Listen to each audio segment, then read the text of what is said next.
तो चलिए आज एक सफर पर चलते हैं, एक ऐसे सफर पर जो हमें भारत के उस वैज्ञानिक इतिहास में ले जाएगा जिसे अक्सर भुला दिया गया है। हम उन खोजों की बात करेंगे जिन्होंने दुनिया तो बदल दी, पर हमारी किताबों में उन्हें वो जगह नहीं मिली जिसके वे हकदार थे। जरा एक पल के लिए सोचिए, क्या हो अगर मैं कहूं कि विज्ञान का जो इतिहास हम सब जानते हैं वो अधूरा है। क्या हो अगर वो महान खोजें जिन्हें हम अक्सर पश्चिम की देन मानते हैं, उनकी जड़ें असल में हजारों साल पहले भारत में हो। चलिए इसी सवाल की तह तक चलते हैं। तो सबसे पहला और सबसे जरूरी सवाल तो यही उठता है कि अगर ये सब सच है तो हमें इसके बारे में पता क्यों नहीं है। आखिर क्यों ये शानदार वैज्ञानिक विरासत हमारी जानकारी से लगभग गायब सी है। आइए इसके पीछे के कारणों को समझते हैं।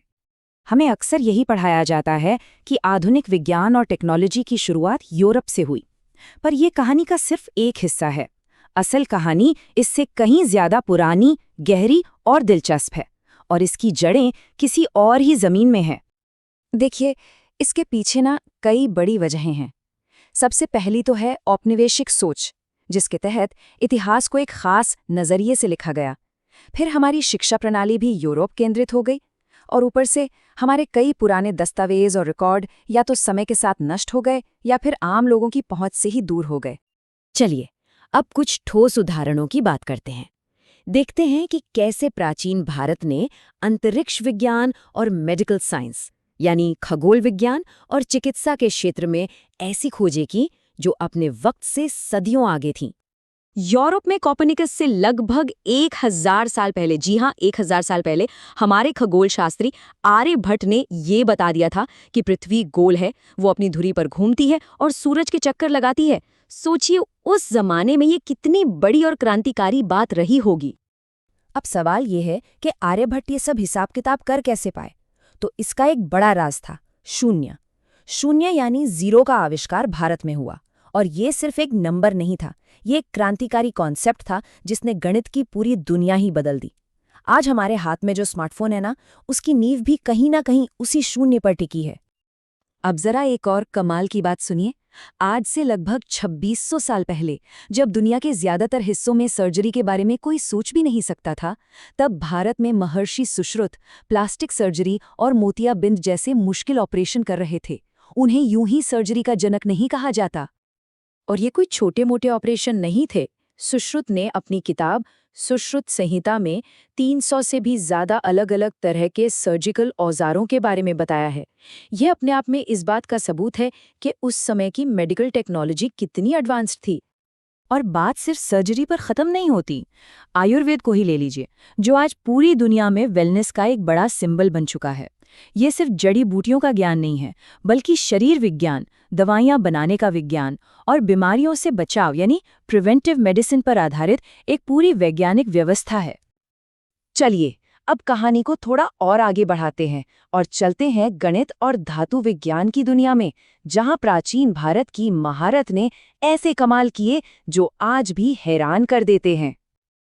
आज हम जो भी मैथ्स पढ़ते हैं उसकी कई बुनियादें, मतलब बिल्कुल बेसिक चीजें भारत से ही आई हैं। डेसिमल सिस्टम, जिसे हम दशमलव प्रणाली कहते हैं, इन्फिनिटी यानी अनंत का कॉन्सेप्ट, नेगेटिव नंबर्स और ट्रिग्नोमेट्री के साइन और कोसाइन जैसे फंक्शंस, ये सब भारतीय गणितज्ञों की ही दुनिया को देन है। 7वीं सदी में ही ब्रह्मगुप्त ने पहली बार दुनिया को नेगेटिव नंबर्स से डील करने के साफ साफ नियम दिए। उन्होंने लिखा, एक ऋण में से एक ऋण घटाना एक लाभ है, मतलब माइनस और माइनस प्लस होता है। ये गणित में एक बहुत ही बड़ा कदम था। गणित से हटकर अब जरा मेटलर्जी यानी धातु विज्ञान का एक ऐसा नमूना देखिए जो आज भी वैज्ञानिकों को हैरान कर देता है। दिल्ली का ये लौह स्तंभ 1600 से भी ज्यादा सालों से खुले आसमान के नीचे खड़ा है। बारिश, धूप सब झेल रहा है, पर आज तक इस पर जंग नहीं लगा। ये एक जीता जागता चमत्कार है।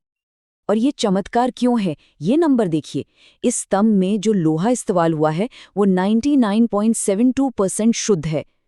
सोचकर देखिए, आज की मॉडर्न टेक्नोलॉजी से भी इतनी प्योरिटी हासिल करना कितना मुश्किल काम है।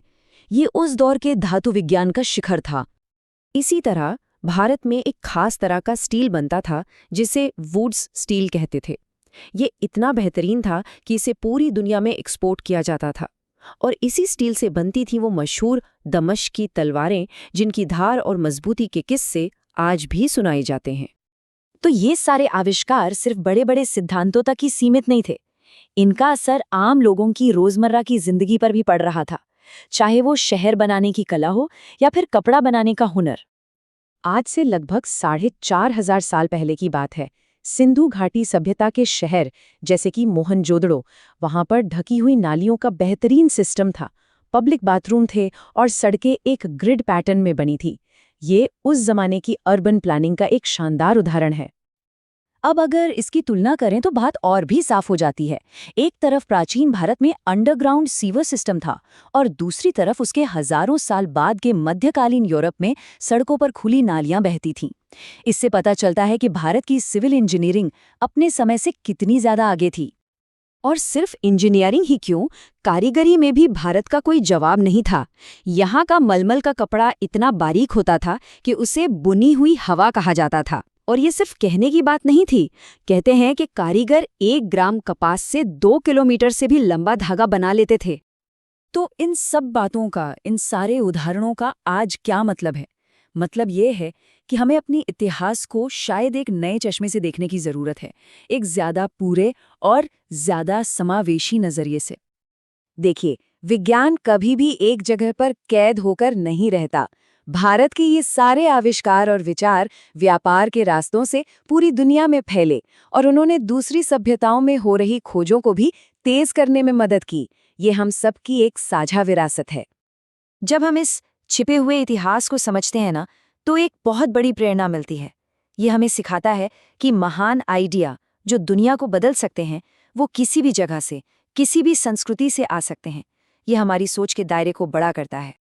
तो अगली बार जब भी इतिहास के पन्ने पलटे, तो ये सवाल जरूर मन में लाना, कहानी का कौन सा हिस्सा है जो हमें नहीं सुनाया गया?